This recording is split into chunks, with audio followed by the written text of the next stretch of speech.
vraiment faire attention à cela, de la même manière qu'il est absolument indispensable que l'Europe, et en particulier la France, reste un pôle d'attractivité et d'accessibilité de l'enseignement supérieur pour les étudiants africains.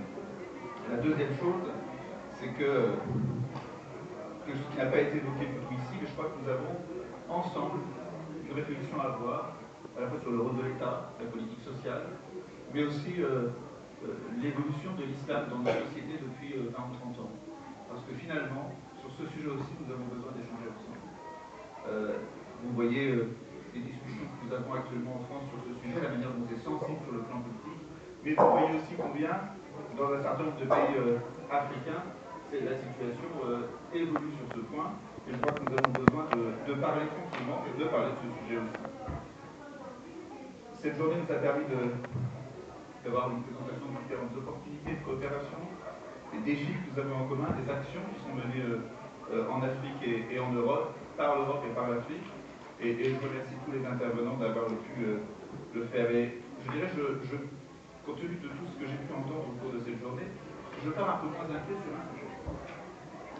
Je considérais jusqu'à présent, et encore, que la question du développement et de l'Afrique était l'angle mort le plus inquiétant de la COP21. Car que si on posait comme principe que l'Afrique se développait, on avait un vrai sujet par rapport à la capacité de tenir nos engagements de la COP21. Or, on ne peut pas, voilà, il faut que l'Afrique se développe et il faut que la COP21, les engagements qu'on a pris, et même au-delà, soient réunies. Des échanges, se dit qu'il y a probablement une voie pour arriver à trouver un modèle de développement plus économique, avec de l'innovation, mais aussi faire en sorte que des deux côtés de la Méditerranée, et grâce aussi au Green Deal, donc il faudra vérifier, j'ai bien compris la manière dont il sera financé et le financement déployé, faire en sorte que nous arrivions à conjuguer le développement, la sobriété et les engagements de la COP21 que nous devrions rendre encore plus sévères pour pouvoir tenir les engagements climatiques. Je pense aussi à un niveau de contrôle des dépenses de l'aide publique au développement et de l'Union européenne. Et ça ne va pas qu'en Afrique. J'étais il y a 15 jours au Liban et j'en ai pris plein la figure sur le fait qu'on donnait de l'aide au Liban, mais en fait, ce n'était pas les Libanais qui l'avaient, elles étaient sur les comptes de certains Libanais dans les pays européens, en nous demandant de bien vouloir contrôler plus. Et ce que je dis sur le Liban, je pourrais le dire d'autres pays. Donc de ce point de vue-là, je sais qu'il y a des questions. Il y a les ONG, j'en ai rencontré souvent dans plusieurs pays, d'ailleurs du nord de l'Afrique, qui m'indiquaient combien ils aimeraient avoir plus de transparence sur les moyens que l'Union européenne donnait à un certain nombre de pays pour contrôler les questions migratoires.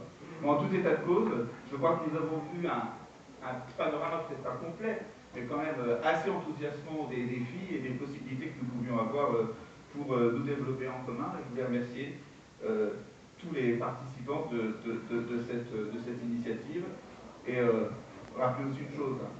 L'Afrique, c'est pas l'Afrique, c'est une diversité qui est au moins 5, 10, 20 fois plus grande que celle de l'Europe. Et donc on ne peut pas l'aborder comme ça d'un seul bloc, comme on sait qu'on ne peut pas aborder d'un seul bloc l'Europe.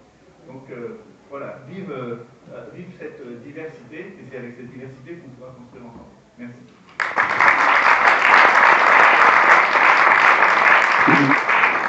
Merci, la Sarek. Alors, voilà. Mfrapinatina. Mfrapina dorme à Yabuna. Le monde évolue. Le monde change.